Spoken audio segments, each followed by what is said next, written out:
अमेरिकामा चाहिँ सबै राम्रो छ यस्तो छ त्यस्तो छ भनेर चाहिँ गफ हान्ने मात्रै हो। अमेरिकाको सेक्युरिटी, अमेरिकाको कानुन र अमेरिकाको सिस्टम कति कुरामा खत्तम छ। एउटा यो हाई प्रोफाइल केस हो, आज 14 दिन भइसक्यो, अहिलेसम्म पत्ता लागेको छैन है। अब अरू सर्वसाधारणको केसहरू त कतिसम्म लम्बिन्छ र यतिकै त्यो फाइलहरूको बिचमा गायब हुन्छ थाहा हुँदैन।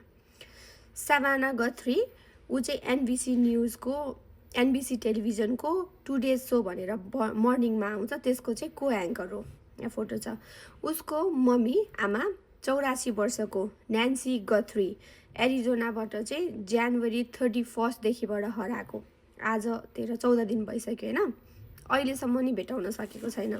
सिएनएन, बिबिसी, न्युज च्यानलहरूले पनि कभर गरेको छ है। न्यान्सी गथ्रीको टाइम लाइन हेर्ने हो भने जन 31 को 5:30 PM इभिनिङको टाइममा उबर लिएर न्यान्सी चाहिँ एनी उसको अर्को छोरी सभानाको सिस्टरको घरमा जान्छ डिनर गर्नको लागि, सिस्टर र हस्बेन्डसँग। त्यस पछाडि एनीको हस्बेन्डले 9:48 मा उसलाई घरमा ड्रप गर्छ। 9:48 मा गराज खुल्छ, 9:50 मा बन्द हुन्छ। अब त्यो भएको कारणले चाहिँ न्यान्सी घर पुग्यो र अब घरमा सुतेको होला भन्ने हुन्छ होइन।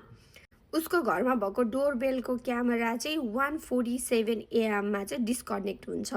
त्यसको 15 मिनट पछि चाहिँ पेसमेकर, उसले लगाइरहेको पेसमेकर चाहिँ फोनबाट डिस्कनेक्ट हुन्छ। त्यो डोरबेलको चाहिँ सब्सक्रिप्सन लियो भने मात्रै भिडियो रेकर्ड हुन्छ होइन, नत्र भने चाहिँ लाइभ मात्र क्यामेरा हेर्नु मिल्छ। सब्सक्रिप्सन रहेनछ न्यान्सीको, त्यही भएर त्यो भिडियोहरू रिकभर गर्नको लागि एकदम टाइम लाग्यो। अस्ति कहिले मात्रै हो डोरबेलबाट चाहिँ एउटा भिडियो फुटेज उनीहरूले चाहिँ पब्लिक गरेको छ, जसमा चाहिँ एउटा केटा मान्छे पुरै मास्क, त्यो माकल टोपी लगाएको भन्छ नि त्यो लगाएको छ, आँखा देखिन्छ, ब्ल्याक ग्लोभ्स, अनि त्यसले डोरबेललाई गरिरहेको हुन्छ, उताबाट जान्छ, फुल लिएर आउँछ अनि त्यो डोरबेल छेकिदिन्छ। त्यो मान्छेले एउटा ब्याग पनि बोकेको छ भनेको छ, त हाइकिङ ब्याग समथिङ होइन। अनि घरको केही उतापट्टि चाहिँ त्यो ग्लोभ्स भेटायो। अरू त्यस्तो त्यो फुटेज रिलिज गरिसकेपछि यति धेरै कलहरू इन्फर्मेसन आएको छ अरे पुलिसलाई, तर पनि अहिलेसम्म भेटाउन सकेको छैन, केही पनि थाहा छैन होइन। अनि एरिजोनाको चाहिँ त्यो घरहरू एकदम टाढा टाढा अनि अलि रुखहरू भएको होइन, त्यो घाँसहरू मैले हेरेको थिएँ क्या, त्यो खोज्नको लागि चाहिँ कति गाह्रो हुन्छ भनेर होइन। अनि घरहरू धेरै टाढा टाढा भएको हुँदाखेरि फुटेजहरू पनि नपाइरहेको छ। प्लस न्यान्सीकै घरमा पनि त्यो छैन, सब्सक्रिप्सन नभएको भएर रेकर्डेड केही पनि छैन। फ्रन्ट पोर्चमा चाहिँ ब्लड पनि भेटाएको छ, त्यो ब्लड म्याच गर्दाखेरि त्यो न्यान्सी गथ्रीकै हो।